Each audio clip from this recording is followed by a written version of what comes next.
Mohammed Kau, the acting secretary of the Federal Capital Territory Health and Human Services, said about the FCT. Now, he insisted that the movement of persons from their home states into the FCT was the source of the importation of the virus in the territory. And for Yobe, we had the State Commissioner of Health, Dr. Mohammed Lawan Ghana, who explained that efforts are being intensified to avoid community spread while making adequate use of isolation centers. Now, the manager of the Oyo State Task Force team on COVID-19, Dr. Taiwo Ladipo, drew attention to the expansion and completion of isolation centers in the state. While in Kano, the authorities are insisting on a single passenger for motorcycles and the use of face masks. Dr. Tijani Husseini, who is coordinator of the Kano State Technical Response Team on the coronavirus pandemic, said that the measures were being obeyed by residents. From all these, it is evident that states in the country are making concerted efforts to reduce community spread of the virus, especially as they restrict interstate travel, though some others have lifted the ban on religious gatherings. Now, chairman of the Presidential Task Force on COVID-19, who is also Secretary of the Government of the Federation, Mr. Boss Mustafa, has informed Nigerians of additional 2 weeks of graduated lockdown, which he says will be used by institutions to plan for the reopening of the economy. We will engage more states today on their plans to combat the virus, lessons learned from other subnationals, national and international efforts, as well as major challenges in the fight to rid their states of the virus. This is our focus on Good Morning Nigeria this Thursday. Thanks for joining us, as always. My name is Kirian Umayo. And I'm Kingsley Osadolo. I join my colleague Kirian and also welcoming you to the program. As always, we're live on the network service of the Nigerian Television Authority. We're broadcasting here from our Abuja headquarters studios. Newspaper review, business, and others will form part of the complementary segments of the program. But first, let's take the highlights of the morning news. And here's our colleague Chibobi Water-Nanji. Good morning, Chibobi. Hello, good morning, Kingsley and Kieran. It's good to see you this morning. Good morning, Nigeria. Here is the morning news. At about midnight of 20th May 2020, the Nigeria Center for Disease Control confirmed 284 new cases of COVID-19 in the country. The breakdown of the figures show that Lagos has 199 new cases, Rivers 26, Oyo 19, FCT and Borno 8 each. Others are Plateau 7, Jigawa 6, Kano 5, Abia 2 and 1 in each of Ekiti, Delta, Kwara and Taraba states. Now, with this development, Nigeria now has a total of 6,677 new cases of COVID-19, out of which 1,840 were discharged, while 200 patients died of the virus. In the meantime, the Federal Executive Council has approved 2.9 billion naira for the provision of water and fire service equipment in the National Oil and Gas Park to be sited in Odukbani, Cross River State. The Minister of State for Petroleum Resources, Timi Silva, announced this while briefing newsmen after the meeting of the Federal Executive Council. It's important to know that this contract has already attained 87.9% completion, but it was stalled in 2012 after the 90-meter bridge had been constructed. There was huge flooding, which made it impossible for the 2-kilometer approach road to be constructed. The lapse in time and period, like I say, when the project was actually awarded in 2009 till date, has made the contract, rates to be reviewed. That was Minister of Information and Culture, Lai Mohammed, speaking there. The House of Representatives is partnering the executive arm of government to confront the coronavirus pandemic on all fronts. Now, this is just as the Speaker, Femi Gbajabiamila, inaugurated an 18-member ad hoc committee on COVID-19. Citizens, doctors, nurses, and all the health workers on the front lines of the fight against COVID-19 in Nigeria receive the full protection that they deserve and the benefits they have so honorably earned. We will interact and make sure we do those things that will add value to what is happening. To the judiciary, the Federal High Court in Abuja has ordered that all court processes relating to the suit challenging the consideration of the Control of Infectious Diseases Bill 2020 by the House of Representatives be served on the Speaker, Femi Gbajabiamila, through his lawyer. Now, the court gave the order following the inability of the applicant, former Kogi West Senator Dino Milaye, to effect service of process on all the respondents. And I know he will definitely respect the fact that this matter is already before a court and they will not take any further action in respect of the matter. One thing so clear is this: there's no court order restraining the House from doing their constitutional function. Similarly, the Senate Committee on Judiciary, Human Rights and Legal Matters has screened 3 out of the 4 nominees as chairman and commissioners of the Nigerian Law Reform Commission. The Senate Committee promised to strengthen the commission by ensuring quick passage of the reform bill before the National Assembly.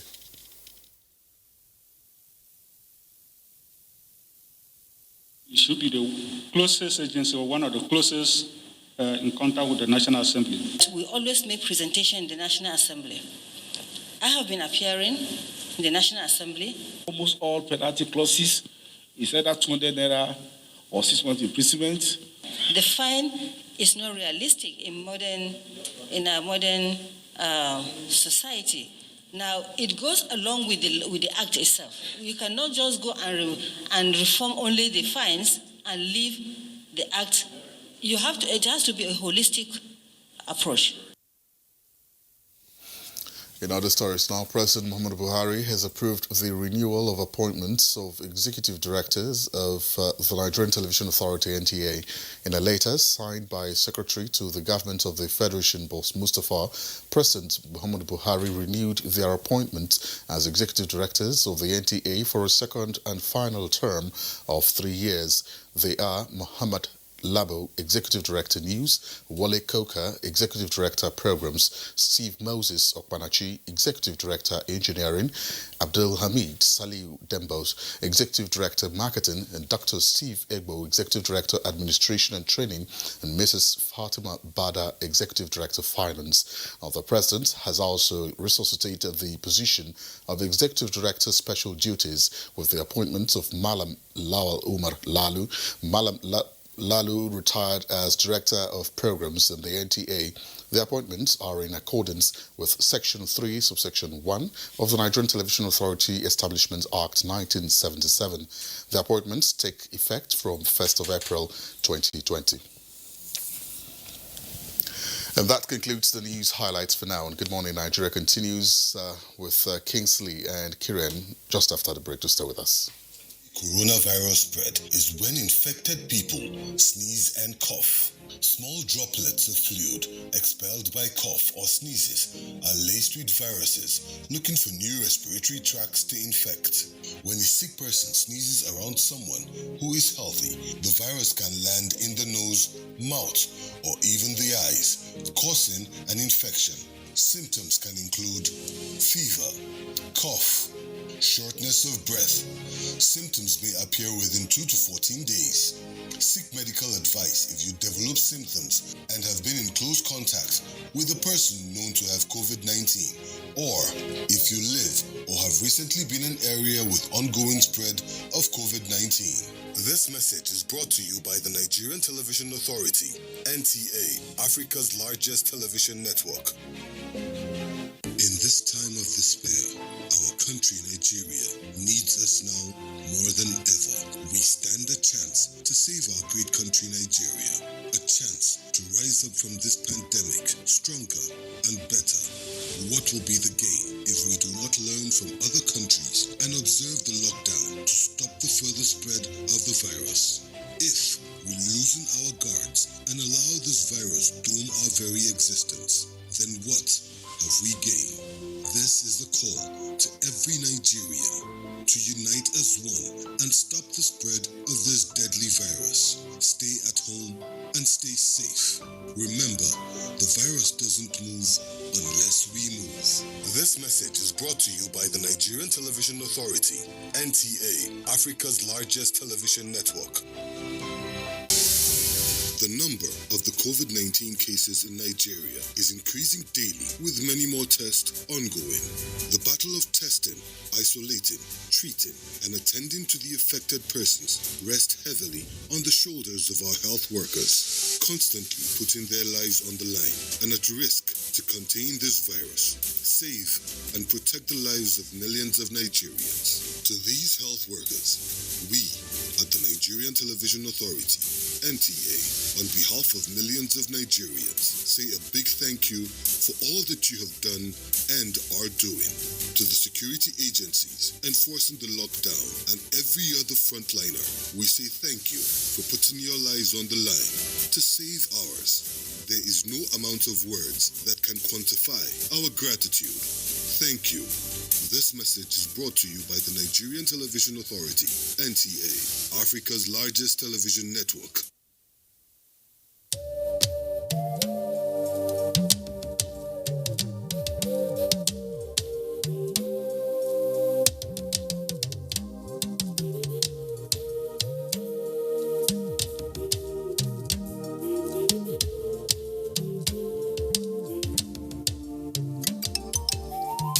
Know that our enemies have no face. They are indigents of no state. They come from no place. And if this boat capsizes, every one of us will go under. So when the drums sound, let everybody answer. Do not say, I am the Iroko when the forest is burning. Do not say, I am the Obeche when the forest is burning. Our differences will not stop us from perishing together. So when the drums sound, let everybody answer.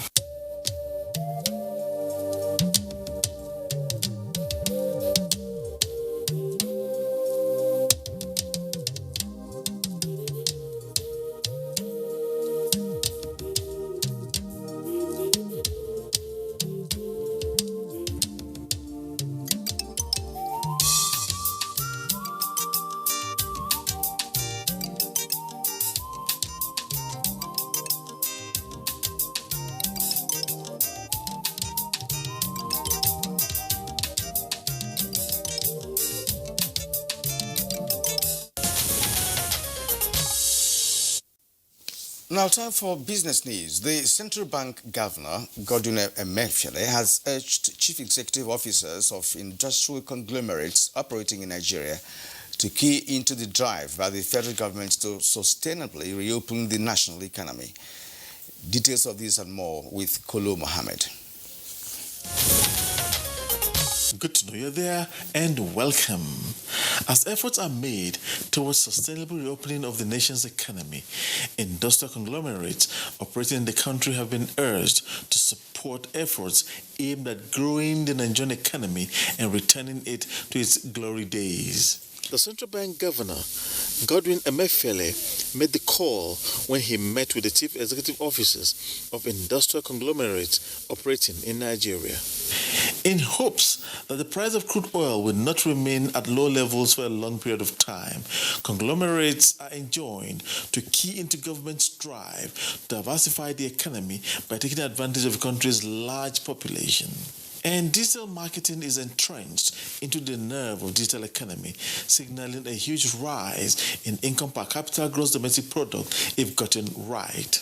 And if Nigeria adopts digital marketing or makes the whole entire economy, digitalize the entire economy, it's going to make things really easy, and more money is going to keep coming into Nigeria. There's going to be easy way of doing business in Nigeria. Business is not really going to be difficult. You have a lot of people coming in, starting up their business, and even FIRS will be happy because, you know, people are going to pay their tax without hassle, and they're going to be happy about it. Why? Because the economy is moving. Why? Because you're using digital marketing and everything is fast. Experts say going digital reduces the cost of input while expanding the greed of profit and reach. Let's you see where midweek activities on the floor of the Industrial Exchange placed market indices.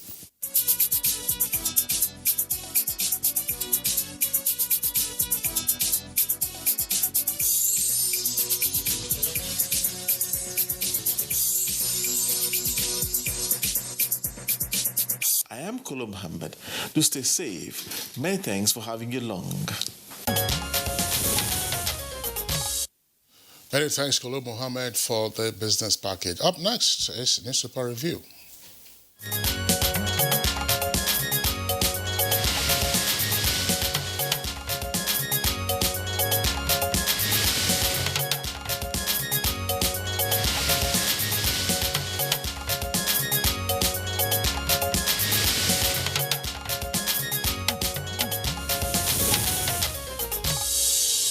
Well, it's our pleasure to have Bayo Tebi, as always, here with us this morning for Newspaper Review. Bayo, it's good to have you again. Thank you, Kira. Good morning. Good morning, Kesley. Right, good morning, Nigeria. Yes, good to see you. Kira, you want me to kick off? Yeah, sure. All right, so let's take a look at the Nation newspaper. A Nation newspaper above the nameplate, retired civil servants sue El-Rufai, anger over deductions. That's the rider. Details on page 7. APC and PDP issue Ondo and Edo polls guidelines. Primaries get dates. That's on page 5. 292 Nigerians return from Saudi Arabia. Returnees in isolation. And then below the nameplate, Buhari mourns as Dia's wife dies. Buhari mourns as Dia's wife dies. That's page 5. Kalu gets June 2nd date on release bid. That's on page 5. Lead story says Sultan counters governance over Eid al-Fitr prayers. NSCIA, that's the Supreme Council for Islamic Affairs leader, directs Muslims to pray at home as Ganduje, Mohammed and Zulum others open praying grounds. FCT minister shuns pressure to reopen mosques and churches. That story is on the front page, and you have a jump on to page 8. Lagos to admit only severe cases at isolation centers. With 2 riders, patients with mild symptoms for home treatment. State records 199 out of 284 new cases. And below the sidebar there, showing in numbers the COVID-19 crisis around the world and indeed in Nigeria, you have a number of riders pointing to stories inside. 8 doctors positive in Zamfara. Kogi to test more people. 78-year-old dies in Delta. Lagos doctors begin sit-at-home strike. 17 patients discharged in Lagos. Oyetola opens 160-bed center. Wife joins husband in center. And bishops miss case for herbs. And lastly, right at the foot of the front page, Wike, that's Governor of Rivers. Oil workers account for 60% of virus cases in Rivers. And 96 inmates get pardon. That's page 4. Kieran. All right, let's turn to the Daily Sun. On the right-hand side of the nameplate, to have EFCC alleges resurgence of blackmail smear campaign against Magu. Magu, of course, is the chairman of EFCC. There's a writer to this. He said, chairman warns against fraudsters using COVID-19 for rip-off. It's on page 5. Now, below the nameplate directly, you have Ondo Group by PDP chooses candidate July 22nd and 23rd. The story is fully captured on page 28. Lead story, COVID-19, controversy over Chinese doctors' visa. 2 riders, they got 30 days visa, says federal government. No, they got 3 months, Chinese embassy. There are other stories here. Court hears a suit seeking Kalu's release from prison June 2nd. That's on page 3. Aba Ubo land tussle, Supreme Court judgment final, says High Court. These 2 communities are in Anambra State. It's on page 5. Curfew. Lagos doctors begin strike in protest of police harassment. Abuja doctors kick over molestation. It's on page 26. Now Khan urges federal government to restructure security and relax lockdown. It's on page 6. COVID-19, 8 doctors test positive in Zamfara, according to NMA, Nigerian Medical Association. The story is on page 28. And let's bring in Bayo now for further analysis. Well, let's start with the situation that has happened in Lagos and also Abuja. This relates to Healthcare Provision Association of Nigeria advised its members to stay at home. Similarly, the Nigerian Medical Association Lagos, led by Dr. Salih Hussein, also directed its members to stay at home from 6 p.m. yesterday. It says members were not allowed to move around by the police. Health workers in ambulance with a patient were even impounded in Lagos. And therefore, the chairman of the NBA in Lagos says that they should stay at home until the government and the police authorities clarify the situation about essential workers and how they will move. Governor Babajide Sanwo-Olu has already intervened in Lagos to save the situation. But meanwhile, the force headquarters, public relations Deputy Commissioner Frakumba, has straightened the confusion that came from the directive. He says all essential workers, including medical personnel, firefighters, ambulance services, journalists, and etc., are exempt from the restriction of movement associated with movement, as well as the partial lockdown and the national curfew. The Inspector General of Police had directed that zonal AIGs and Commissioner of Police should not exempt anybody from the ban. So that should put the confusion in straight side, and then medical workers who were protesting should now go back to their work. Talking about COVID-19 now, yesterday we had 284 cases from 13 states. Our national total now is 6,677. We unfortunately again lost 8 of our compatriots. Previously we had 1, and we thought maybe the death toll was going down, but now the total deaths we've recorded is 200. Globally, we have nearly 5 million, 4,939,624. Death toll worldwide is about 325,003. The U.S. presently has the highest with 92,387 deaths. United Kingdom is second with 35,704. In fact, it has overtaken Italy. Italy has 32,330, while France has 28,132. Spain, 27,888. Meanwhile, the World Health Organization has warned that false information on COVID-19 is putting people's life in danger. This is what we describe here as fake news. The World Health Organization advised that we should all endeavor to double-check any information against trusted sources. Meanwhile, President Donald Trump says he takes an anti-malaria drug as a preventive measure. Speaker of the House of Representatives, Nancy Pelosi, says a morbid obese president is putting his health at risk. White House Press Secretary explains that away, and he said the president is only being transparent by sharing personal health information. He adds that before he made that information, he consulted with his doctors. China has also reacted. China Global Times described the U.S. president's actions as using witchcraft to lead the war against pandemic, and he says that has accounted for over 19,000 deaths in the United States.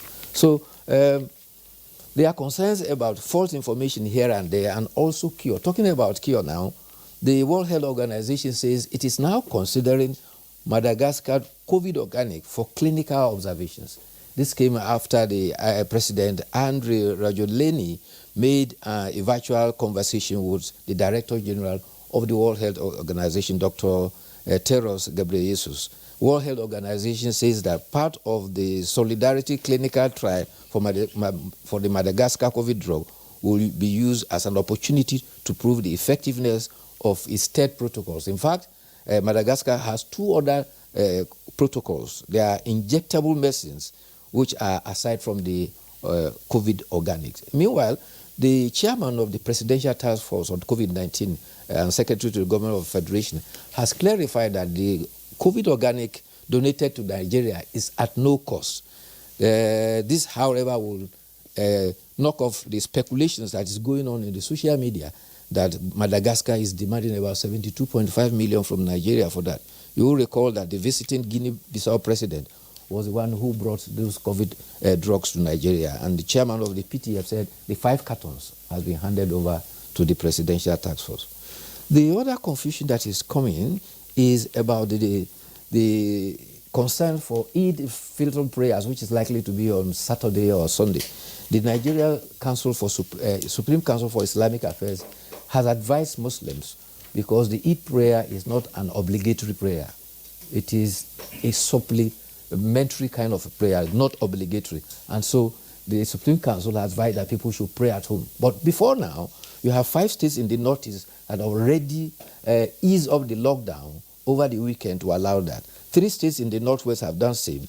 1 state in the North Central has done the same thing. In the South, you have, I think, River State has announced that, while in the Southeast, Ebonyi has also eased lockdown for prayers. But Christian Association of Nigeria too is also advocating for a relaxing the lockdown. So there's need for the clerics and those in authority to meet and get their acts together. In Kano, I think the governor met with 30 clerics before they reached the conclusion that they are opening up for the Eid al-Fitr prayers.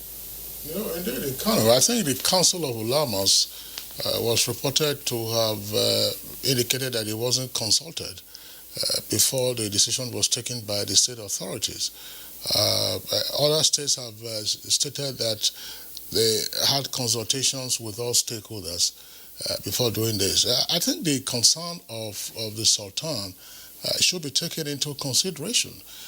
We have seen the effect of community transmission arising from non-observance of social distancing, and the fact that when you have persons congregating in large numbers and you're not being sure of who has what, the risk of higher transmission could be manifest. And yes, it's a significant aspect of religious observance at the end of Ramadan to supplicate to the Almighty in congregation and so on and so forth. But these are very unusual times. I listened to the Bauchi State Governor yesterday, and he was saying that, fine, they had taken a number of measures, and those measures are working. Now they want to open up the state by relaxing the restriction on movement and large congregations to test the efficacy of the measures that they had earlier deployed. What kind of risk would that be? When they are testing the efficacy of what has done, look, this thing is climbing. I mean, we don't have to deceive ourselves, or live in denial, the fact that coronavirus is rampaging in all the states. The records are there. The point is, there's need to relax lockdown, no doubt.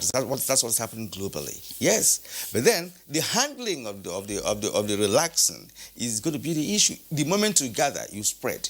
There are no two ways about it. If you start gathering, you start spreading. It's as simple as that. So I think it is a big dilemma. Already, some clerics were even arguing that why open markets and then still keep churches and mosques locked down? Because if you look at the terms of gathering and crowd, one is bigger than the other. But the circumstances are different because people need to go to the market to get a source to buy means of livelihood when you have locked them down in home for a long time. And I think a lot of consultations need to be done to reach what is best for general public good. Absolutely. Kira, just before you take the editorial, there's a second lead story on the front page of the Nation newspaper. And it says, Lagos to admit only severe cases at isolation centers and patients with mild symptoms for home treatment. Now, yesterday when we were reviewing the papers, there was a report quoting the Honorable Minister of Health, Dr. Usagi Hanire, that in the number of fatalities arising from COVID-19, that those figures were the result of persons who were refused or declined to go to isolation centers in order for them to get proper treatment, and they were receiving treatment at home. So were those mild cases or were they severe cases? What should be the proper protocol? It is a sign of lack of space. There are no two ways about it. It's just a sign of lack of space. It's gradually creeping in. Lack of space for everyone that is affected. So they're treating the critical cases. That is not what has been established. No, Kira, let's get it clear. That's in Lagos, one can understand. Yes. But elsewhere, you say, look, who are those that should go to the isolation centers? Is it persons who have mild symptoms, persons who have severe symptoms, or who should be treated at home? And when some persons are being treated at home, you say they are undergoing self-medication, XYZ. So what should be the established protocol so that if a positive case is identified, the person knows how to follow through? I think it's a combination of the two. At the initial stage, when there were challenges for bed space, once you test positive, you self-isolate at home, and you have people who visit you to ensure that a protocol that you are giving is monitored. But when your condition become critical, this is when you are moved into isolation centers. Well, the whole idea was to manage the limitations that we have. This is just what is established. But as at now, the initiative for bed space has almost, in most places now, in anticipation, is far ahead of the number of cases we are having. All right. At this point, we'd like to thank you, Bayo, for being part of our show as usual. I hope to see you again tomorrow. All right. Thank you. All right. So watching Good Morning Nigeria. We take a short break now. When we come back, the program continues. The coronavirus, also known as COVID-19, is spreading at an alarming rate all over the globe, including Nigeria. With the number of infected persons in Nigeria increasing daily, prevention is better than cure. Coronavirus has no cure. The virus spreads from one person who affects two persons, and by the time the affected person is isolated, the two persons have affected four, and it keeps spreading. You must take preventive measures to save yourself and that of the people around you. Always wash your hands with soap and water. Put distance between yourself and others. Whenever you cough or sneeze, cover your mouth. Clean and disinfect surfaces. Stay at home if you're sick and contact the proper authorities. Together, we can cut down the spread of the coronavirus. This message is brought to you by the Nigerian Television Authority, NTA, Africa's largest TV network.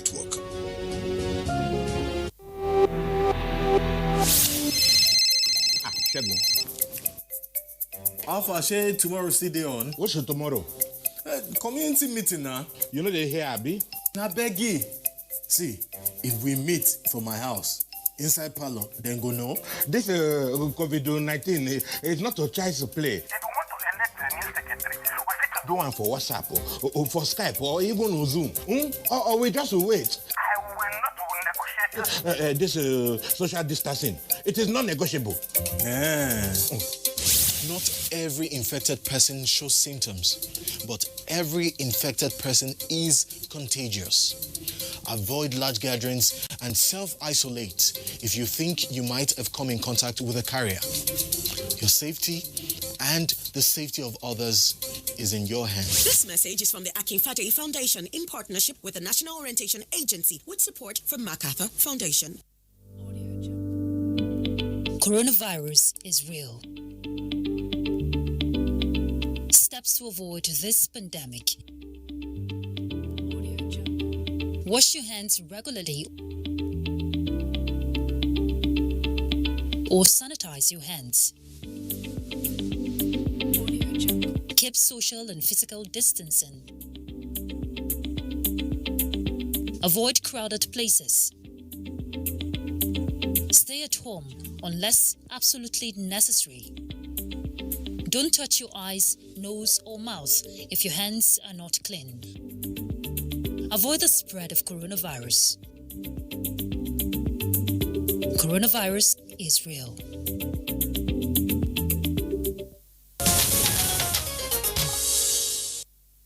Well, you're watching Good Morning Nigeria on the network service of the NTA, and today we are taking a look at a situation report from different states.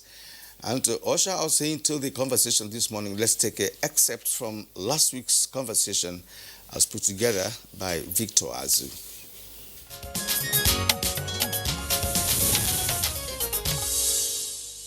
Presently, we have isolation wards in Ibadan, 4 of them. We are actually almost completing the one in Ogbomoso. Shaki is going to come on board rather soon, and then the Ibarapa axis will have another isolation area, so that all those cases, if found in those parts, will have adequate management in terms of care and treatment. Kano is in partial lockdown.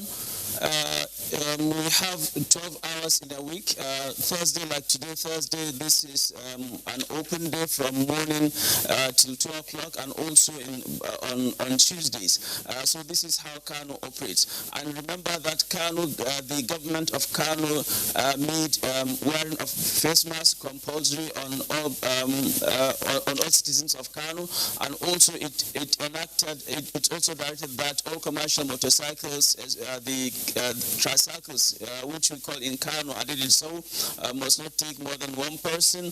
So also taxis are restricted on the number of people they take, so that we enforce the social distancing. And from what we have seen, Kano people are obeying these instructions. There are two major challenges, which is not unique to Kwara. The first one, I can tell you that the last 20 cases, the last cases we've had in the last 1 week, they have been imported cases. There have been cases that have coming through the border, mostly from Katsina, Jigawa, and Sokoto State, through our borders. And but fortunately, most of the patients that they came through the border, they were already under quarantine, and we took samples and they came back positive. So the challenge is really trying to make sure that we strengthen our efforts in making sure the borders remain closed and only people with essential services are allowed to come through. The other big challenge is actually having the capacity to test.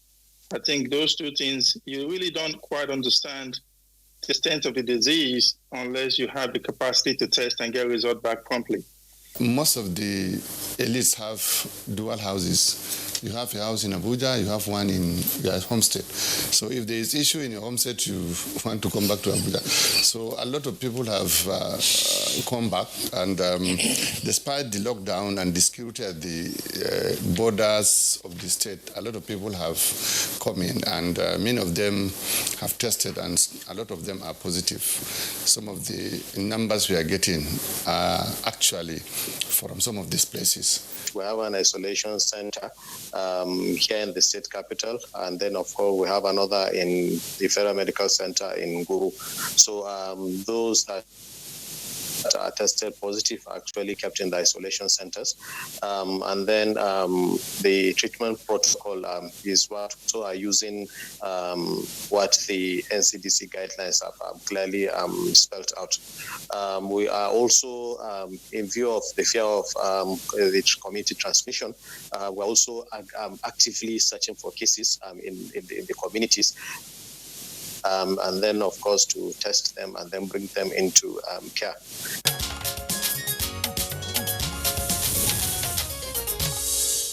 Many thanks, Victor Azu, for the excerpts from last week's conversation in terms of situational reports from the states. Today, as we indicated, we already have a number of guests with us.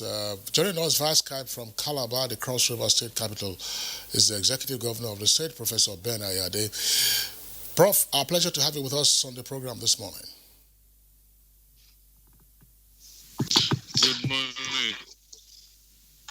And also joining us via Skype from Ekiti State is the Special Advisor on Development Partnership and Sustainable Goals, and also Secretary to the Ekiti State COVID-19 Committee. That's Margaret Fagboyo. Ms. Fagboyo, a pleasure to have you with us on the program. Good morning. Thanks for having me. And also joining our conversation this morning from our Enugu Network Center is the State's Commissioner for Information, Nnayelugu Chidi Aro. Chidi, it's good to have you on this program today. Good morning, Kira. It's my pleasure being here. In our studio here, of course, we have the Acting Secretary of the FCT Health and Human Services Secretariat, Dr. Kawu Mohammed. Dr. Mohammed, you're welcome. Good morning. Thank you for having me. All right. I guess once again, our pleasure to have you with us on the program. Let's begin with the Governor of Cross River State, Professor Ben Ayade.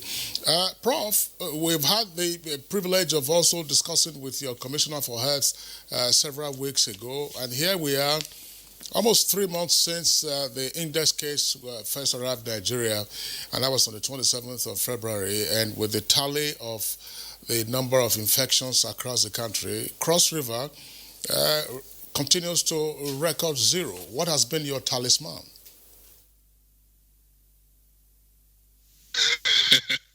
Actually, not talisman. It's a technical and strategic action plan that was taken manner. We actually started action in Nigeria. We closed our borders quite early. We introduced the use of face masks quite early, and so we're so far ahead of the virus that at all times we're totally ahead, and that explains it. And more so that I understand the etiology properly of the virus, so I understand what to do, and that's why we're still where we are. And I'm good to mention that NCDC has just left Calabar yesterday and gave us a clean bill of health and confirm indeed that based on the structural and normative frameworks and actions we have instituted so far, it is obvious and clear that now they can justify and explain why we're still COVID-19 zero in terms of confirmed cases. Your Excellency, well, you say it's not talisman, but technical and strategic plan, which has really, played out in your state. Your record is clean, no doubt about that. But I'm going to ask you a question concerning tests. Are you carrying out tests in that state? Because experience of some other states is that they started testing of late. Before then, the virus has, of course, eaten deep into the society. So to what extent have you been engaged, as part of your technical strategy, to engage in massive, if you like, tests to really determine whether you are totally free or not? Okay. Testing has two ways, technical and commercial. If you want to test, you have to put money in the hands of reagent manufacturers, because that's the real campaign. That's the real business behind it all. Test, so that somebody who is manufacturing and producing those reagents somewhere out of Philippines, who are the main people who are driving the COVID-19 scare, can make money. But you don't test blindly because you want to test. You test based on a technical module. If I have a case of somebody who has COVID-19, they are successful and use them to test case. Where we don't have a situation of people with direct contact because we have no case in crossover because our borders are locked very early, we only wait until people who fall into the criteria for testing that we take their samples. And to this point in time, we have sent as many samples as we have found relevant to the criteria. And those who have not met the criteria, and I can see NCDC is lowering the standards and lowering the so if somebody has fever now, you are supposed to test. If the person has headache now, you are supposed to test. So at the point, you just start testing and testing. Us, we have been doing our testing, and they can bear witness that we have sent as many samples as we give you the other side of it. What's the relationship between the test and the reality? Speaking as a professor of science, they don't relate. The test method being employed today is a presumptive test, and that test only gives you a figment of an idea that there's a possibility. But you need to move beyond that to a confirmed test. It's a test that will follow the Koch postulate. Until that is done, describing a positive test on somebody. The coronavirus is a novel virus because its primers are not known, because you need to know its gene sequencing to be able to produce a primer. So the reverse transcriptase which you're using to be able to help you do an amplification of the conversion of the RNA to DNA for you to be able to do the PCR test is still shrouded in doubts, because it's not actually a diagnostic tool. So what we do is follow it. But my left, I know that I need to recalibrate that and inputs. So as a state, we only go after cases that we know that have a reason. we've just been given 50 test kits, and we can't afford it, Leslie. But I know as a professional that Cross State is safe, and we have gone to all the health centers with 400 surveillance officers being trained almost on a weekly basis. We have them across all our primary health centers. They go around. Once we have a reported case in any hospital or anybody comes with similar, we get at the person immediately, watch the person for some days. If there is no improvement, we take sample and we send. And so far, all the samples we have sent have returned negative. And I think we are really fine. And of course, it's like pregnancy. It will manifest in the fullness of time. And so we think back, even look at the statistics from our various health departments. Because of this absolute use of the nose mask, the incidence of even respiratory diseases have dropped, because the cumulative consequence of the use of mask is that it has this cascading effect on the prevention of other related diseases. So indeed, we are very, very comfortable. In fact, the only way you can validate what we have done is that NCDC has just left here yesterday with a clean bill of health, having visited our isolation center, gone to our lab, gone to the hospitals, gone to the general hospital, gone to our border post, for a state to buy brand new 100 vehicles, policing our border between Cameroon and Cross River State, policing our neighbors who have all... Look, we are just at the epicenter of coronavirus. And so I sleep on the border post myself. So we've put in so much, and I think God is helping us to justify our efforts. And so testing is there, but testing should not be done blindly because we are desperate to be able to up the figures. Well, Professor Ben Ayade, thank you very much for your perspective. We had some audio glitches while you were speaking, but happily it cleared up. So we'll still stay with you.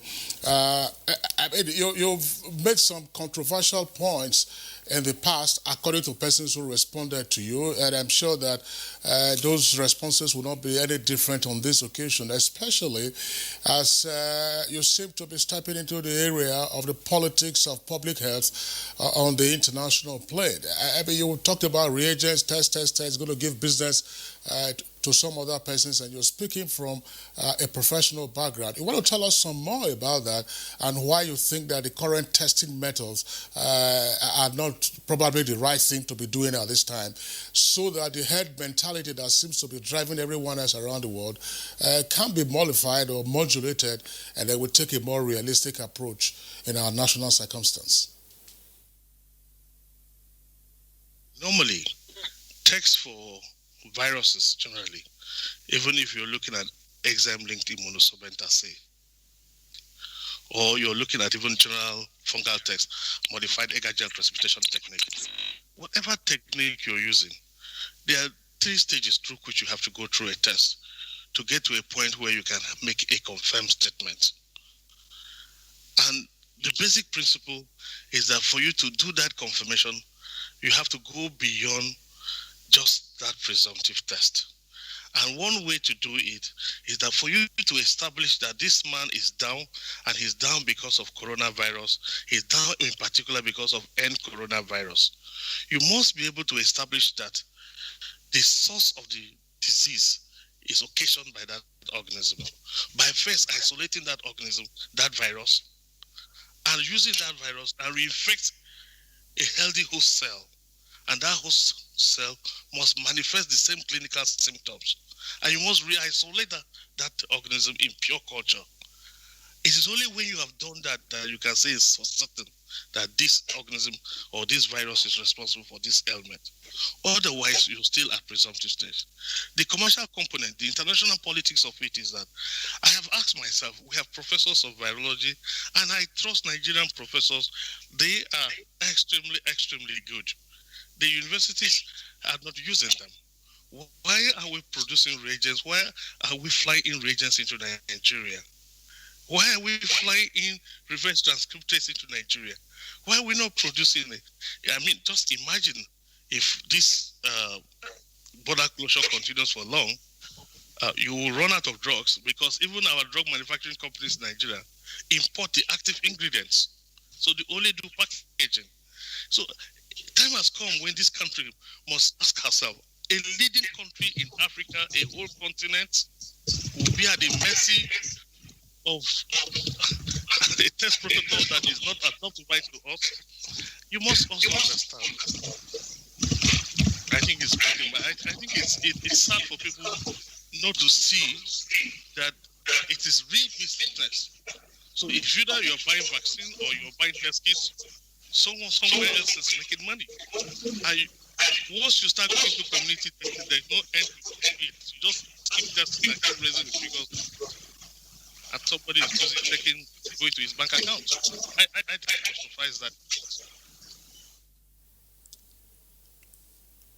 All right, Professor Ayede, we're still having little difficulty along the line of communication between us here and you there in Calabar. I just hope you can take one more question, before we can, of course, bring in other guests that we have today. And that's going to be on a very important aspect of COVID-19, which has also stirred up some level of controversy across the globe. And that has to do with the vaccine for coronavirus. We actually discussed with your Commissioner of Health, as Kingsley pointed out some time ago, and she raised the issue of Cross River State engaging also in vaccine production. We'd like you to tell us more about that. Well, this is very important because globally speaking, about the 100 pharmaceutical companies are now engaged in sourcing vaccine for COVID-19. None has necessarily been successful so far.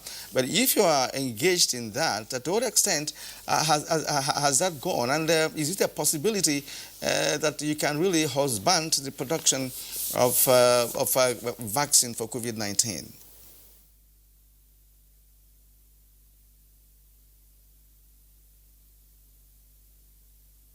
Again, the system is breaking up. I hope you. Vaccine production is as old as science.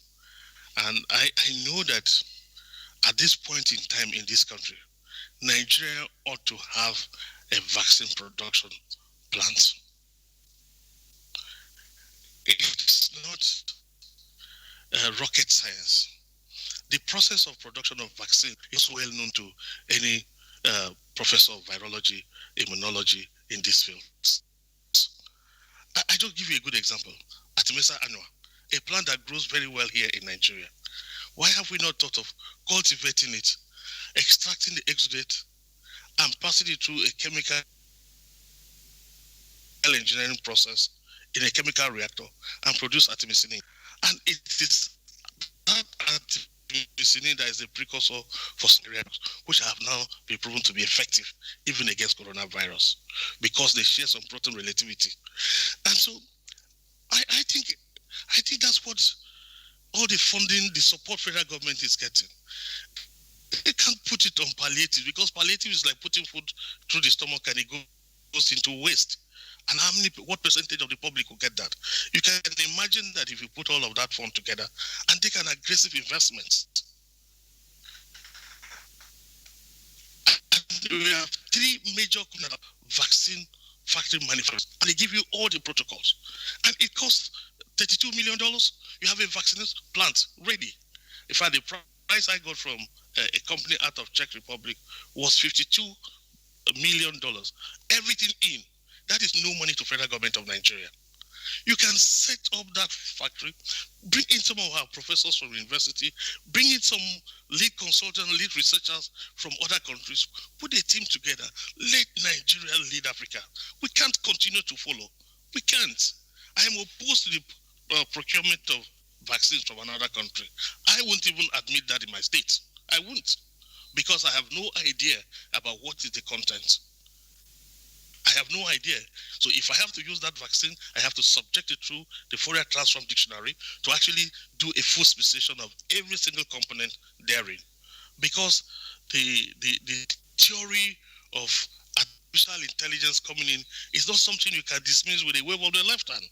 I feel concerned that when international scholars raise concern about the population of Africa, in fact, don't push me to tell you that if you know how much I know, I think we will change our strategy completely. We will change our. We must know that Nigeria leads Africa.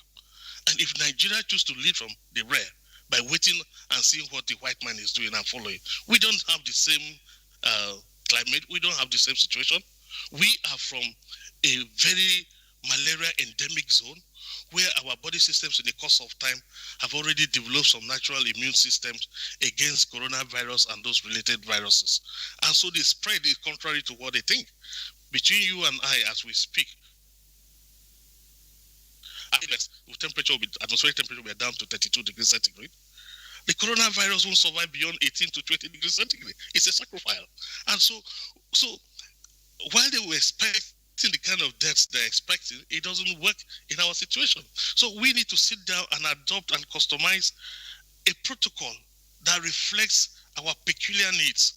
Until we do so, we'll simply just be copying what they are doing, which may not be a true solution to our circumstance. I think a vaccine plant has become very imperative for the federal government. You must do that. And Cross River State can give the lead. I can be the lead researcher. If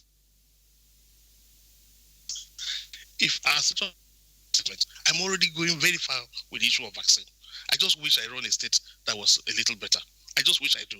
Because I don't see why this country, with the best of brains in the world, with the best population, good demography, good natural resources, will still be lacking behind and following other nations. Where is the pride for the black man? And that's why they say the black man only thinks from the stomach. He is driven by emotion and passion. But I think we should task our brains instead of tasking our people and following adopted protocols that have been invented in other countries. Nigeria should. All right. Executive Governor of Cross River, Professor Ben Ayade, we would like to appreciate the comments that you've made. We don't know how much time you have left. We understand that you have some other engagements, but we could still pop a couple of questions to you. But you know, the other guests have also been watching and listening to your perspective on this matter. Let me just ask you this question.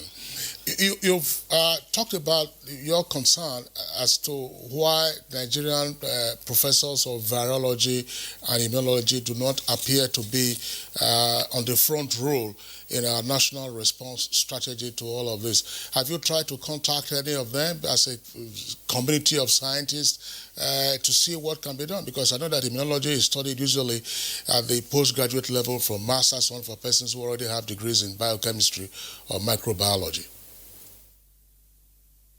Well, I have not put any fault on them. The university system is not structured to perform this level of advanced research as it is today. I used to teach in the University of Ibadan, and I know how the university was then, and I know how the situation today. You can go to a university, a department of microbiology, and they don't have a functional microscope. So it's been our own biomedical research center. As a national biomedical research, we have professors of biotechnology. Actually, the one that is heading my team, which is Professor Andy. I brought him from out of Japan. He's back here. We're trying to start our work on vaccine production for coronavirus and etc. But it's not a subject for discussion at this level because that's part of my professional calling. But my colleagues that we speak together, my other professors of this related field, they express the frustration that they have. Some of them came back to this country believing that they will come and contribute their quota, only to just meet classrooms, just teach theory and walk away. I don't know of any student who is doing proper practical classes in sciences today in Nigeria. And so I don't put the blame on the university professors or the postgraduate students, but on the system that, of course, federal government does our best to put funding on education, but the funding is not enough. Proliferation of universities, state universities, to the extent that you can see a graduate of a university speaking with a typical accent, an indication that the local and state universities have driven down the issue of quality teaching and quality research and quality learning. And so it's a miasma of some sort that it will require a full sociological surgery. As a country, we need to really say sorry. If you must be the leader of Africa, you can't lead from the back like this. It's the same that Madagascar is doing what we all know. That simple extraction that they have just done. That's what should happen here. I'm sure they are using a small equipment like the Susnet extractor and just concentrating the active ingredients, we can do much better as a country. And we have the resources, we have the people, we have the technical know-how, we have the financial muscle to set it up. It's the power of the will, it's the capacity of the mind power to put your soul above your problem so that your body can follow. The capacity of manpower, I want to identify myself with that, because over the years, we've been talking about what science can do in our country, and of course have told us that we have the capacity in terms of human resource and of course the financial muscle to do that. What Madagascar has done, as according to what you said, actually is something we can do much better if we focus our attention on that. Thank you, Professor Ben Aide, the Executive Governor of Cross River State. We're going to return to you definitely before the end of the program. For now, let's go down to Enugu, where we have the Commissioner for Information, Nnaelugo Chidiaro. Nnaelugo, I want to start by asking you to give us an idea of what the fight against coronavirus is like in Enugu, because shortly before Enugu started recording cases, we heard about nurses and doctors at one of the hospitals, major one, as a matter of fact, that protested that they didn't have enough PPE and other tools to work with at that point. And I hope that has been resolved. Maybe you will tell us about that.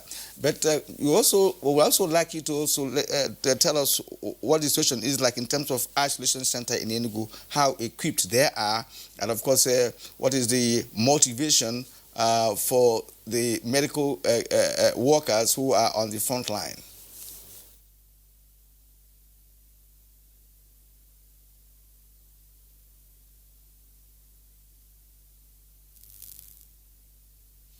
Thank you, Kirian.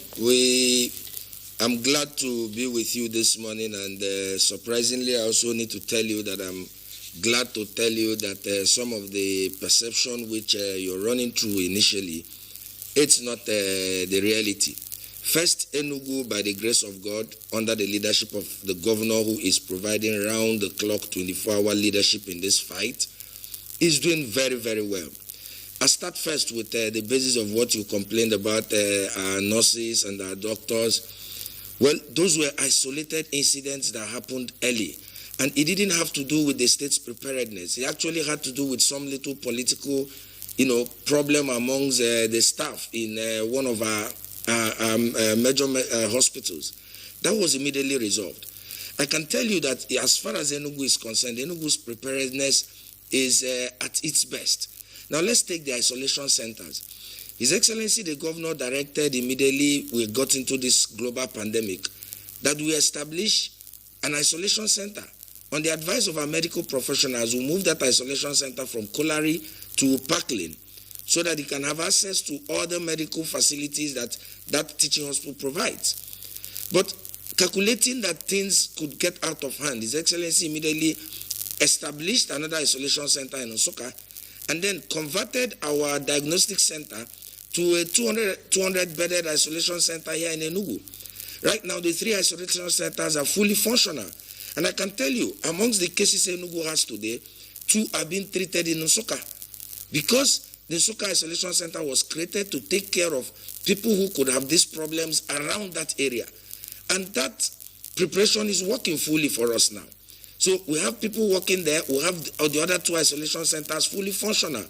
I'm not saying that these centers are just functional. They are fully equipped with all it takes for the centers to work well. This includes the provision of PPEs for all our medical staff. Of course, thanks to Kakovid, who came to support our effort after we had established our 100-bedded capacity isolation center at the diagnostic center. Kakovid came in to help to upgrade the place to 200-bed capacity. But before they came, the essential things were there. Now, as to the welfare of the medical officers on the front line, I can bet you that I don't think anybody is doing better than us in Nigeria. First, Enugu was the first state in Nigeria to introduce a group life assurance policy for all medical officers involved in this struggle. I'm sure other state governments copied us afterwards. Second, Enugu implemented immediately an increase in 25% of salary of all medical workers in the state, whether they find themselves in the Ministry of Agric, in the Ministry of Environment, and of course in all our medical institutions. This has been paid. 3, Enugu State immediately ordered the payment of special allowances to all the 124 medical officers in the front line, split in our 3 isolation centers. And they've been receiving allowances ranging from 75,000 to the lowest about 20,000 naira every week. This staff include drivers of ambulances, include security men, include cleaners in these isolation centers. And of course, you can see the result. Enugu as of today has a total of 16 positive cases. We have 10 active. 6 has been successfully treated and discharged by the grace of God. This speaks a lot about the capacity of Enugu to deal with these situations. You will recall that even in preparation earlier than COVID started hitting us hard around the whole nation, that His Excellency the Governor had released a sum of 330 million naira to give capacity immediately to the multi-sectoral committee to prepare for this.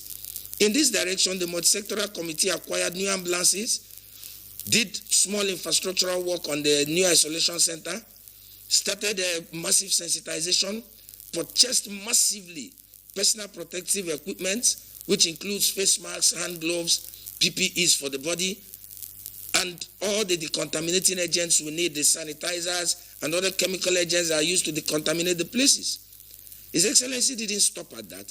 He immediately directed much more effort in sensitization and released the sum of 22.8 million naira, which was released to all the 456 autonomous communities in the state to hire town criers, and sensitization got on the places.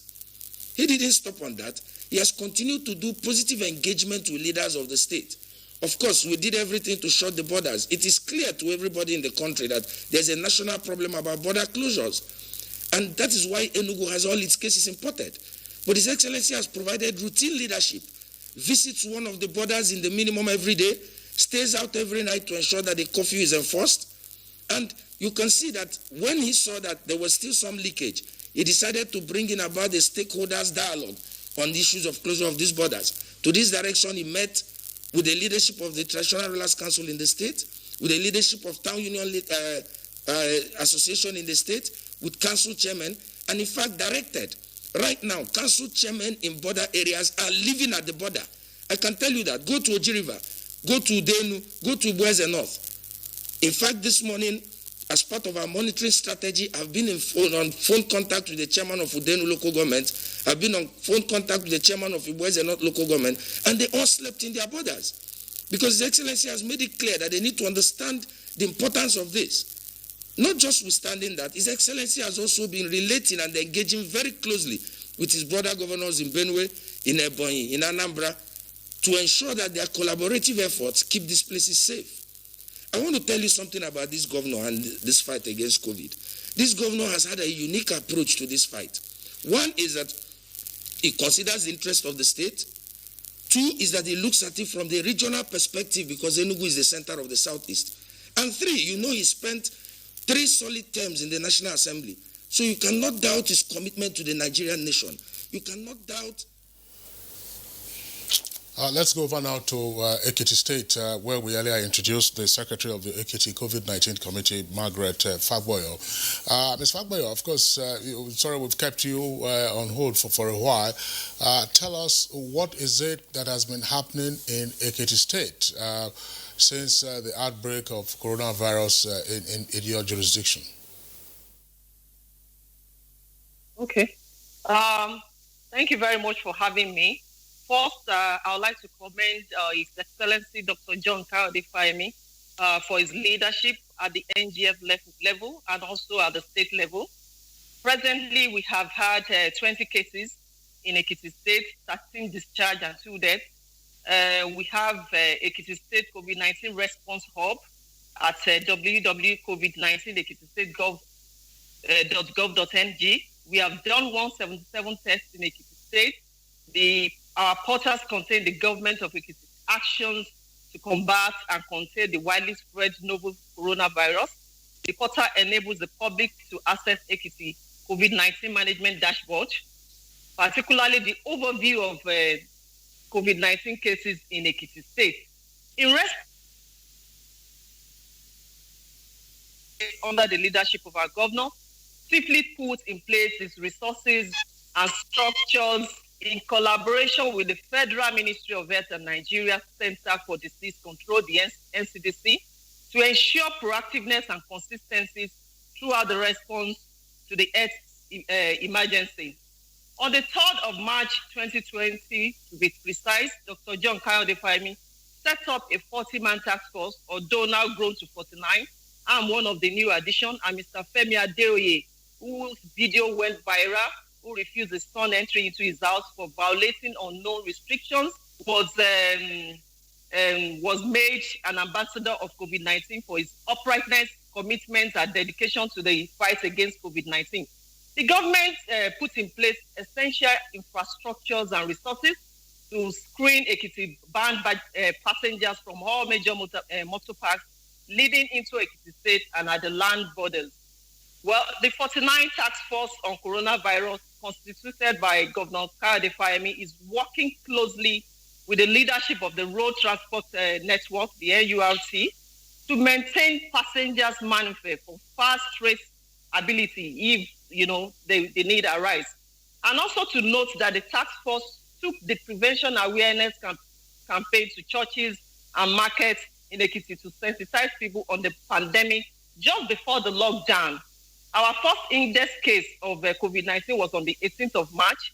Our communication team, led by the Commissioner for Information, Are Olumilua, and the Special Advisor on Communication, have activated massive, public awareness on all radio and TV stations in local languages so that our people understand what we're talking about.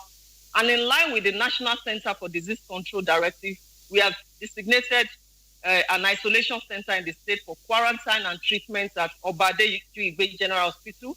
We are affiliated to a network of NCDC testing lab for fast evaluations of samples. And the government of Ekiti also reactivated its response and surveillance team for the prevention of the deadly viral infection. The epidemic surveillance officers have swung into action by moving into rural communities for coordinated patrol and extensive sensitization. Also, a 24 emergency operations center was set up to coordinate its response to the virus. We have dedicated hotlines that are made available to the public to call if they suspect infection. We have the national emergency number 112 and also the Ekiti hotlines 09062974034-526. To further strengthen Ekiti COVID-19 preparedness, Governor Kayode Fayemi provided ambulances and other logistics to the coronavirus on March 6, 2020, just before our index case, to make their work swift and efficient. On the 16th of March, Ekiti State Task Force on COVID-19 had a sensitization meeting with representatives of all banks operating in Ekiti State to work out strategies for banking hall compliance with social distancing and other preventive measures to keep Ekiti residents safe from the pandemic. You and I know that people go to banks and have a long queue without actually maintaining social distancing. For us to be able to curb this virus, this is very essential. And that was why we met with all the bankers in the state. The governor also announced its lockdown measures, placing curfew and restrictions on movement, and the distribution of food palliative commenced immediately the government announced the lockdown, distributing food items to people in Ekiti State to cushion the effect of the pandemic. And on the 3rd April, the governor nominated prominent Ekiti sons and daughters into a committee called the Response Resource Mobilization Committee. Their terms of reference is to mobilize resources for the state to fight COVID-19. As you know, government cannot do it alone. So we are calling on philanthropists, private individuals, corporate organizations to join us in the fight to source for direct funding campaign for COVID-19. They also identify and solicit for effective funding channels, sources, and also to maintain duties consistent with their posts. Membership of distinguished Ekiti sons and daughters was drawn from various backgrounds of women and individuals with extensive experience and expertise. And they have like 6 committees. We have the Central Working Committee, we have the Medical, Logistics and Project Nomination Committee, and that is the committee that just procured the molecular laboratory and embarking on hospital upgrade projects and training of our health workers, and putting health insurance in place for 500 frontline workers. The fundraising committee, as we speak today, they have raised 694,582,612 naira 52 kobo, with individuals raising about 645 million and 48 million from government employees donations. We have a total of 552 donors. We have 38 people donating to food bank and also 28 non-food donors. We have the federal government institutions relating with federal government on opportunities that state can tap. We have the development finance institution relating with international institutions and people in diaspora.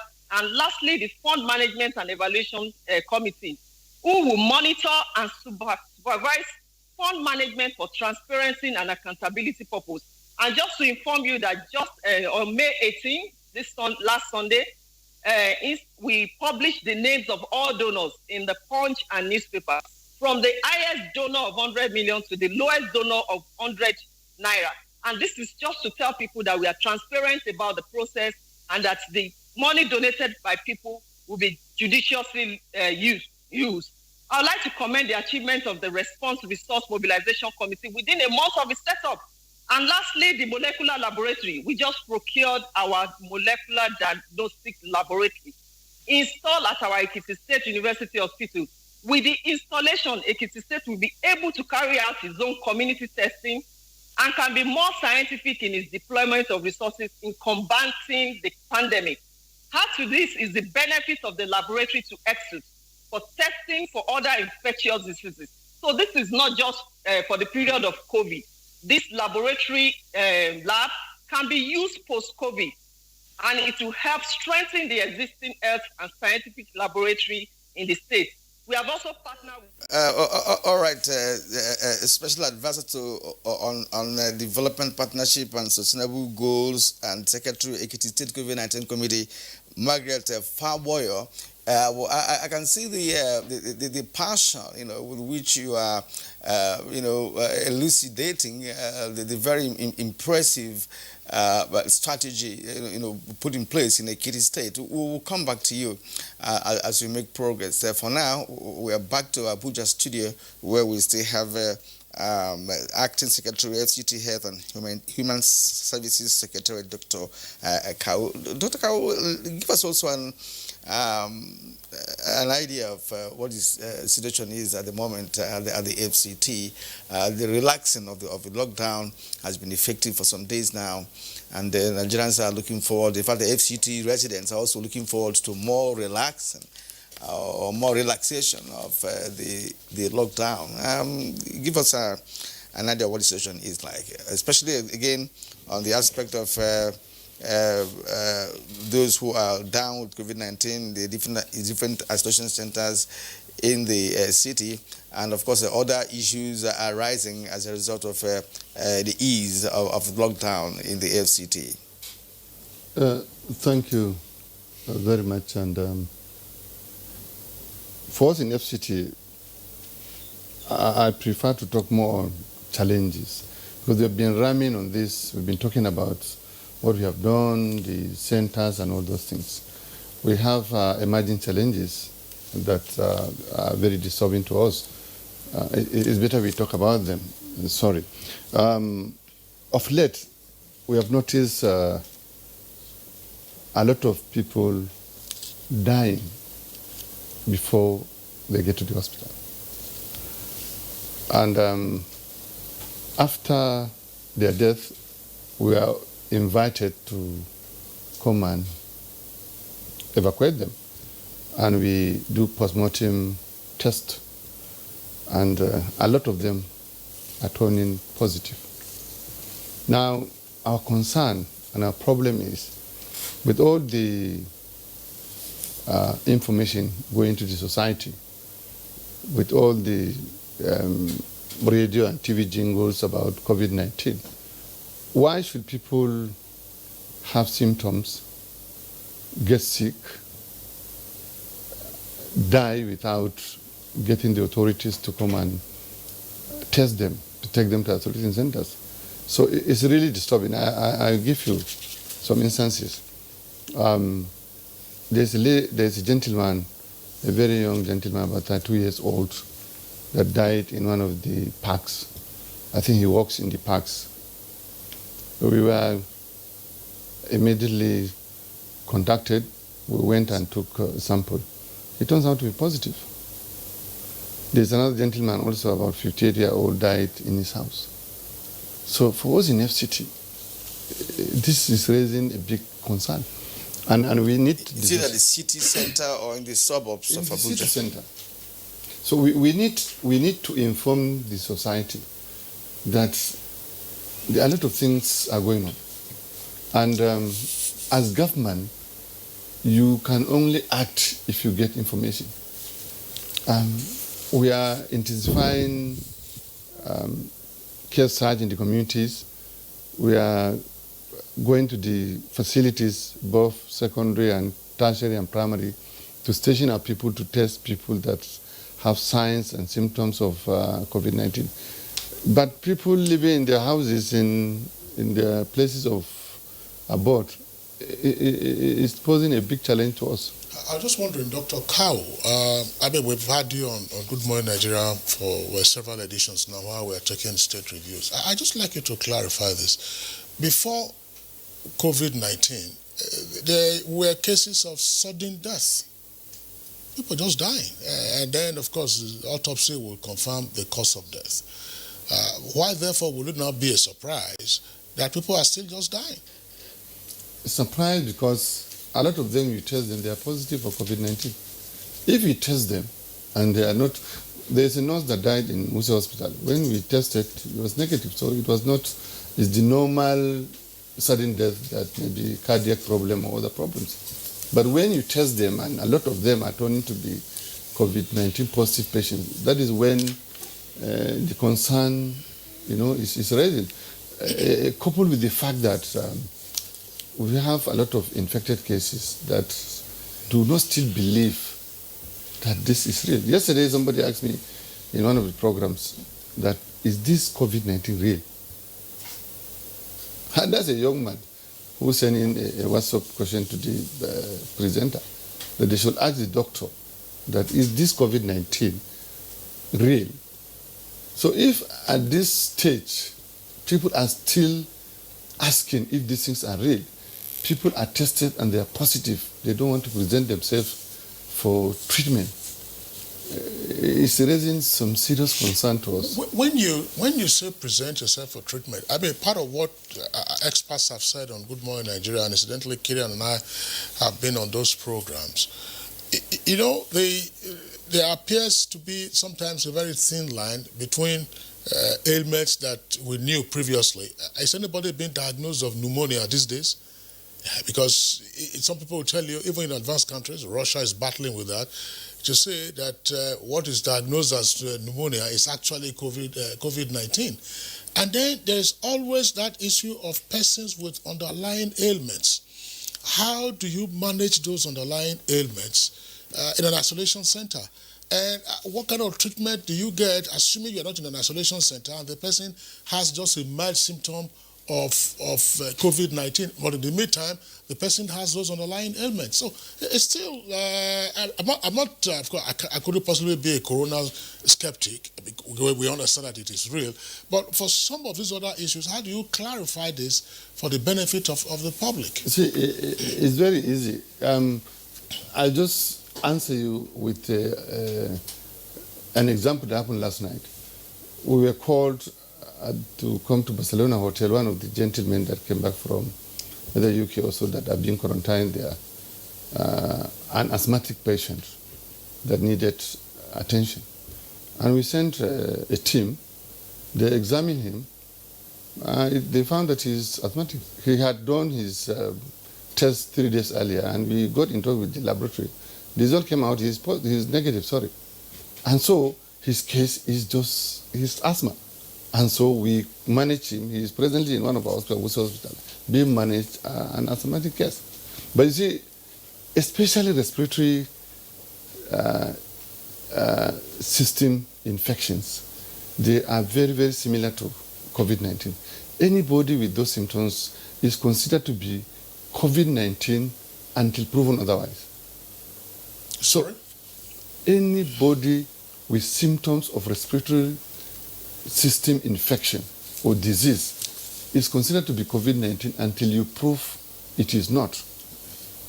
That's the best way for you to be sure. Are you getting me? So if I come with cough, breathlessness, and some other sneezing and all those things, immediately I should be tested for COVID-19 while I'm being treated for whatever ailment that the doctor thinks I have. If I'm negative, then I'm treated as normal person. But if I'm positive, then COVID-19 is complicating. Go ahead. Is complicating the situation, and it can be worse because if you have a respiratory disease and you are COVID-19 patient, then you have a bigger problem. I think, Kisley, part of the problem, is that the medical world is experiencing one of the most difficult times in terms of even testing, in terms of accuracy of tests, in terms of even the tools required for the test, because there's a thin line between COVID-19 and SARS, MERS, and other similar ailments that attack the upper respiratory system. That is what has been established. For instance, the person you said that died and he was tested and he tested positive, is there any member of his family that tested positive? Because invariably, if you are nursing a sick person, you come close to that person, the possibility of transmitting that disease is almost 90% among the members of the same family. So the thing that you have explained is quite clear, really. It is clear. Because if you die suddenly and you test positive, definitely you have to attribute that to COVID-19. I don't know whether we'll see how the governor with us, in cross the world. The governor is gone, and we also appreciate his contributions. Secondly, I want to go back to Enugu once more. Chidi Arrow, you painted a very beautiful scenario with respect to the fight against coronavirus in Enugu. In fact, it was a robust strategy put in place by governor and his lieutenants, which you are among, in terms of curbing this virus in that part of the country. And as a matter of fact, of course, Enugu is known to be a very known center when it comes to medical works. And I want to see how that can be translated, into building, the state's health infrastructure. I want to ask you about the issue of engaging in having molecular laboratory.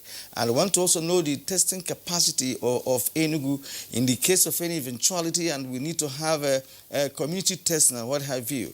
Do you have the wherewithal, to engage in that?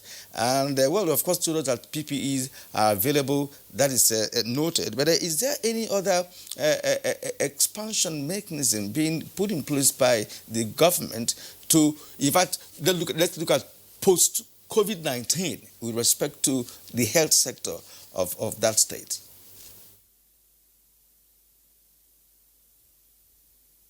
Okay, thank you, Kirian. First, let me start from where you stopped, which is our capacity for expansion.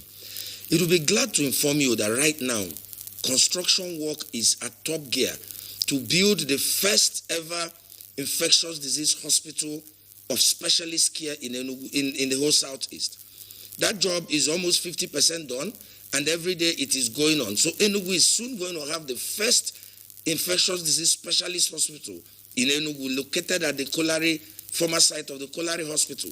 That's one. Two, Kirian, the government is very conscious of the fact that the lives of the people are important to us. So we have 52 secondary healthcare facilities in the state.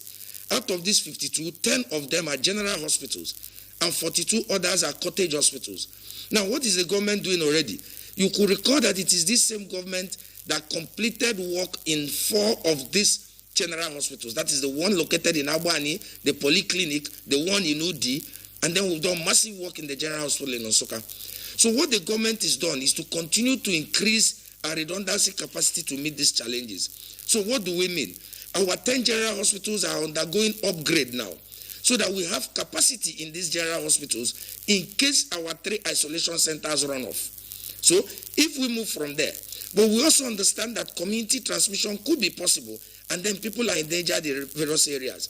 So we've activated effective training and surveillance work in all our 52 secondary medical health care centers.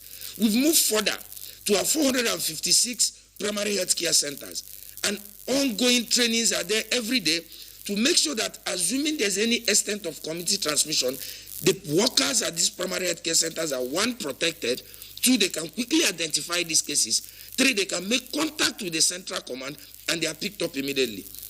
And this has been tried. In fact, the last two cases we had, which involved a woman who came back with her husband's corpse, despite all the border lock, in less than 1 hour after the test came positive, she was picked up from her village and sent to our isolation center.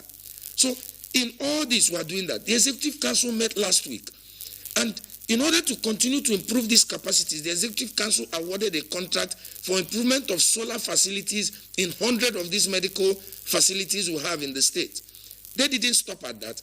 The Executive Council tied the provision of water as an essential struggle in the fight against COVID-19. In that same Executive Council, the Executive Council awarded contract for immediate provision of erosion control works at our twin pipe center that brings our water from Ajali and Udi water corporations to Enugu.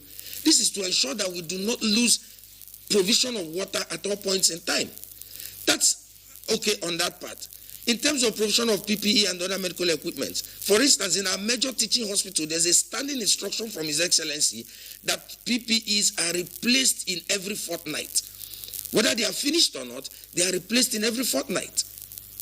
So you can see that the state is continuing to strengthen its redundancy capacity to provide for any eventualities. We don't pray for this, but we are prepared not just for Enugu, but for the entire Southeast, because we are the center of the Southeast. Our surveillance process in the state is so robust. You can imagine how we are picking up all our 16 cases of people who entered.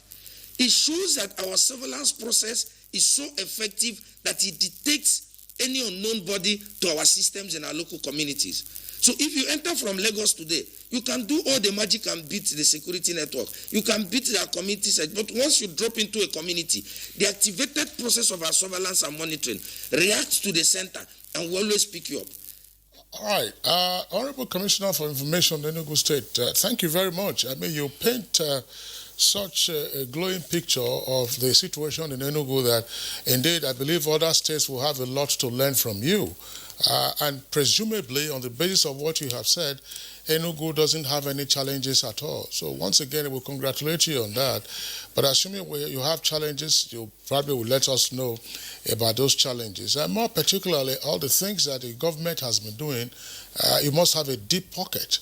So anyhow, we'll come back to you later on in the course of the conversation. Let's take a short break now. There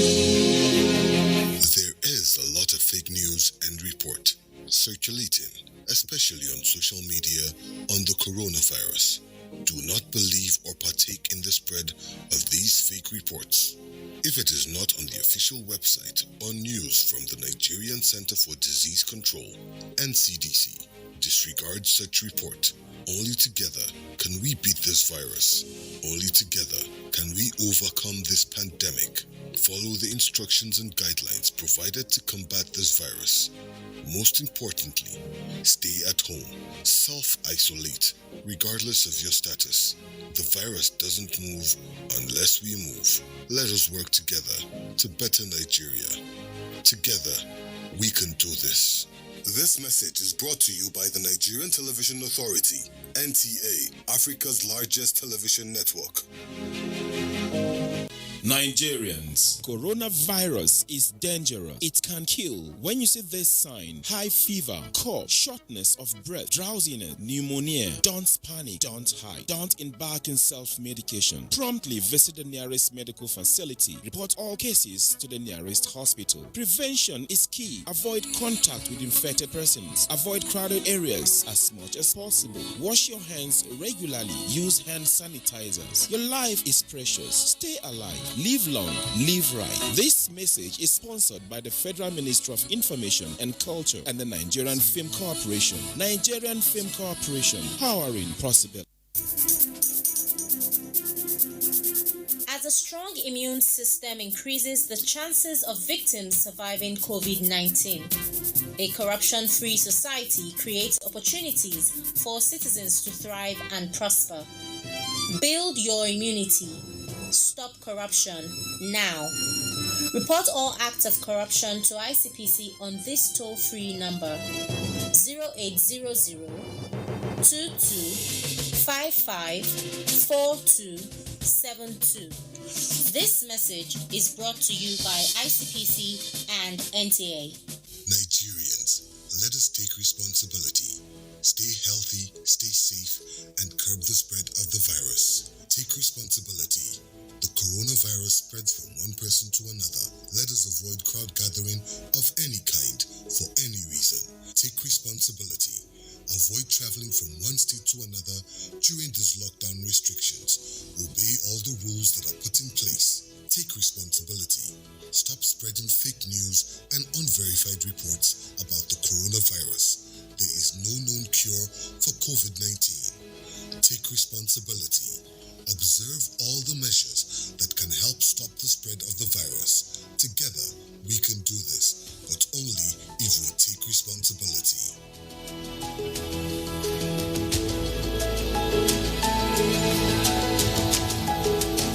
This message is brought to you by the Nigerian Television Authority, NTA, Africa's largest television network.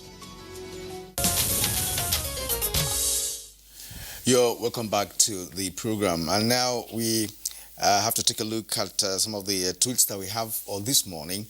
And let's begin by reading out what Festus Akimboyo has for us this morning. He says the level of testing for COVID-19 in states is grossly inadequate, while official guidelines are not heeded by many because public trust in state governments to contain the virus has dropped. The states must allow independent scientists and medical experts lead the fight against the virus. Amobola Humbab's tweets. Now, reports from states lately have continued to give some hope as cases drop. Cases are not dropping. That's the numbers that we're seeing from the authorities. But Amobola Humbab's continues. I advise that states in conjunction with the PTF should do more on advocacy and public education. It's important that NOAA services at subnational levels are employed to deliver messages in local dialects. Cecilia Okoroma says, if for whatever reason any governor reports there is no recorded case of COVID-19 in his state, we give him the benefit of doubt, but should they later experience an unimaginable or unmanageable situation, the governor should be held responsible and perhaps made to face the law of the land. Dele Jack Solomon tweets. Now, we implore all Nigerians to strictly follow the NEDC public health advisory and sensitization campaigns on the need to practice social distancing and to encourage personal hygiene, including hand washing with running water. Nandom, we are typical of us. When there is an outbreak, everyone is a suspect. But as soon as we think the storm is over, we forget and begin to be friendly with germs, bacteria, and the virus. By ignoring regular personal hygiene, environmental sanitation, and other precautionary measures, God save us. Mike Ayakwa, now the president telling state governors to collaborate with PTF on COVID-19 is welcome development. Now we need synergy by all organs to fight this disease in our states. Innocent James, we have seen some conflicting figures between states and the NCDC lately, and the rate of recovery is mathematically slow, going by the number of cases we keep recording on a daily basis. Is it that patients are not responding to treatment, or what is going on with treatment?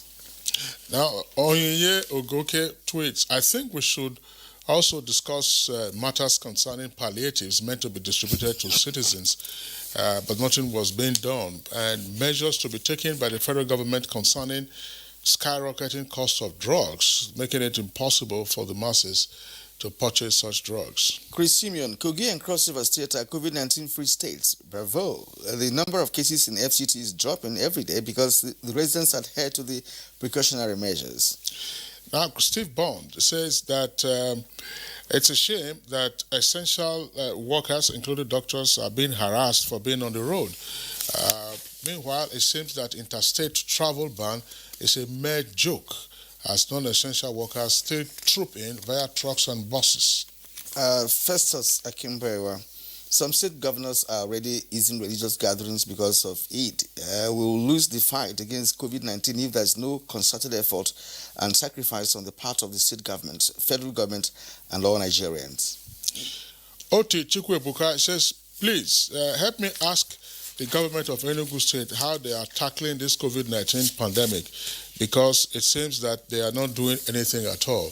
Well, of course, I hope you've been listening to the Honorable Commissioner of Information of Enugu State, who is giving a rundown of the various measures taken by the state government, to the extent that there apparently are no challenges that the state government is facing, and it may very well be a model of efficiency to be copied by other states. Exactly. Moses Hassan, it's possible that the strain of the virus in the white man's world is different from the strain in Africa, particularly Nigeria. If you really want to vaccinate our people, then we should be using our local strain of the virus to make the vaccine, not a foreign strain. This person is talking like a professional. Now, we have this from Essien Owo. Essien Owo said, listening to Governor Ben Ayade this morning, I have hope that the African red zone is gradually rising.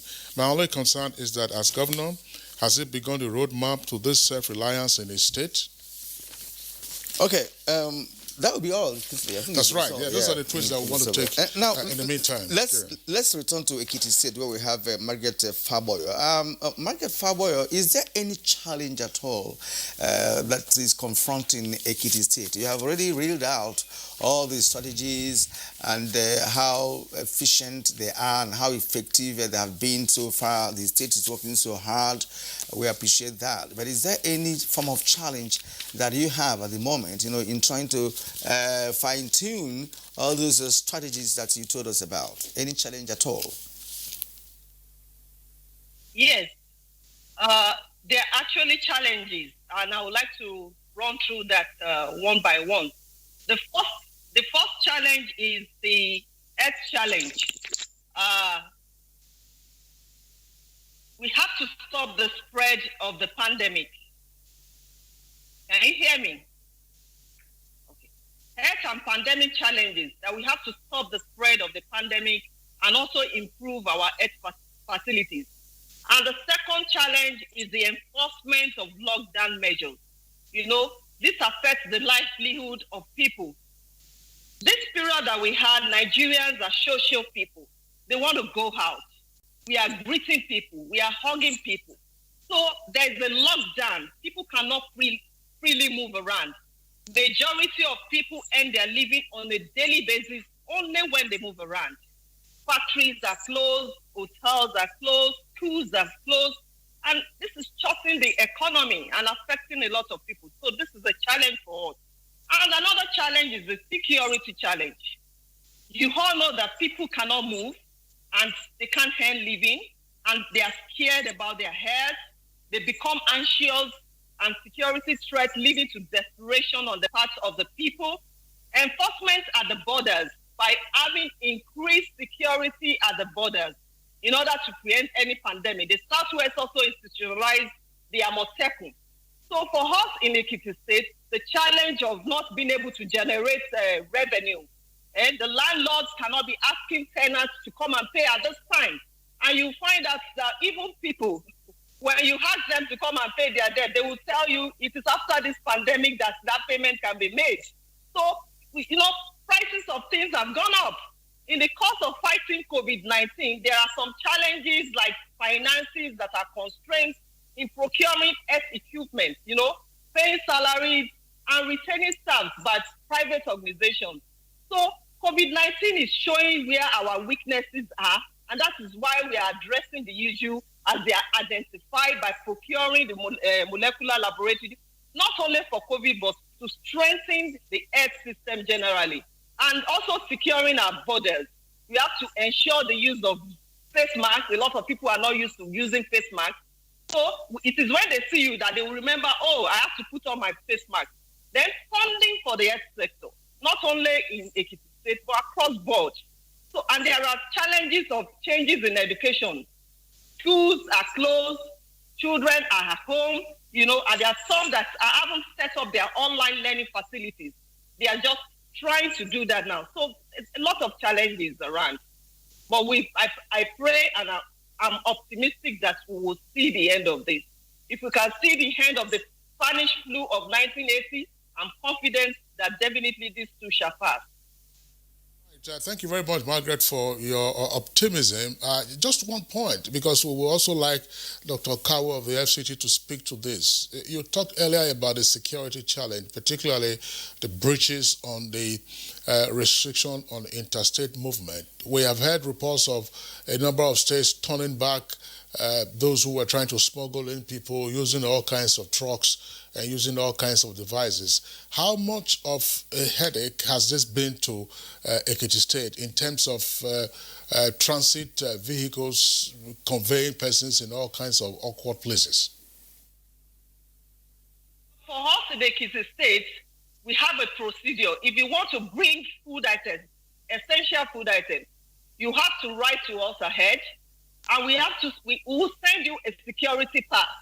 When we send you a security pass, we will alert the people at the border that we have given approval for so-so person with so-so name and details of the vehicle coming into town. So when the person gets to the border, it is easy for them to move around. And I can tell you, if you go around the state, I've gone to Lagos, I've gone to Abuja. Ekiti is one of the states where lockdown measures are being taken so seriously. If you are not having an approval, you can't come into the state. At the borders, people are turned back when they don't have legitimate reason or approval from government to come into the state. So the government is increasing security at the borders, and we are doing a lot to make sure that this lockdown measure is being maintained to a high level. All right, good work there. And back to Enugu, Commissioner Chidiaro, let's also share the challenge that Enugu State has at the moment, because considering the ubiquitous nature of COVID-19, it cannot be huru now. So what are those challenges that you have that the government also intends to confront? Yeah, thank you, Kirian. I'm happy you've come back to this. I didn't know where this statement of we didn't have any challenge came in. But let's deal with that. First, the major challenge we have, like all over Nigeria has, is the issue of strict enforcement of the movement restrictions across interstate borders. This will be very important, because if we can stop these movements across, Enugu would have actually been zero now, because all we have is what has been imported. But are we making efforts? Plenty of efforts has been made in this direction. Two, everybody knows that there are challenges arising financially from the fact that revenues cannot be collected by the Board of Internal Revenue, and the resources are getting lower, and we still need to meet our obligations. Well, that is a general problem for which Enugu State would continue to plan to get out. But let me tell you, Enugu is also gaining from the transparency and prudent financial management the governor has instituted in place. That is why we are not, it's not as if we are isolated from the global economic problem. But we're able to take part of this challenge because the governor has been making savings over times. So there's a general financial problem arising from this. Enugu is withering it as much as possible. Thanks to the federal government, Enugu is also trying to assess the funds made available by CBN for commercial banks to lend to the government to improve the health facilities. We're already moving quick to assess this, to increase our capacity. What I'm saying is that baseline capacity, Enugu is in good situation. Then finally, of course, we face a general hunger problem in Nigeria and all over the world due to this lockdown. But there's something essential too. I'm proud to be an Enugu man, and I have to say it anywhere, raising my heads high. Part of what Enugu is enjoying now is our investment in agriculture in the past 5 years. So you see, we've called up the Coal City rice. We've been able to monitor and keep down the prices of essential goods in the market because we have storage capacity. We have agricultural capacity that we've been building up in 5 years. So we have food in the market. However, in the greatest of it, Enugu will continue to urge all people, not just in Enugu, not just in the southeast, but in the entire Nigeria, to please try as much as possible to maintain these protocols of the NCDC. If we do safe social distancing, if we wash our hands regularly, if we use sanitizers, if we also contact the health the health people anytime there's any danger or any suspicion. I'm sure together Nigeria will come across this, and that's the position of Enugu any day. All right. Thank you very much, Chidi Aro, the Commissioner for Information in Enugu State. Let's come back to our Abuja studios. Dr. Mohammed Kawu. Dr. Mohammed Kawu, you ticked off some of the challenges that you're experiencing in the Federal Capital Territory. But overall, what is the prognosis in terms of COVID-19? Are we doing more testing? Are we seeing more cases coming up? Are we ramping up on public enlightenment, particularly in the satellite locations? Is Abuja getting ready for the gradual reopening of the economy? Yeah, thank you very much. Certainly Abuja is getting ready, despite all the challenges I reeled out. We have mapped out strategies to combat them. We have gone to the other communities that we have not been to do contact tracing, searching and testing. As I said last time, we have a laboratory, 54-gene expert lab that has been donated to us. We just had a meeting yesterday with the Minister of State for Health, and our PAMSEX is going to be activated anyone from now to add to the number of cases that we're going to be testing. If you've seen the result from NCDC, where they reel out the number of patients tested all over the country, after Lagos, Abuja is the second. And so we've tested a lot, we are testing a lot. The other issue is we are working seriously on advocacy and sensitization, because we felt people still need to know so much about this disease and believe in it, so that they take personal responsibility of their situation. Government can only assist you if you come out and need support, then the support will be available.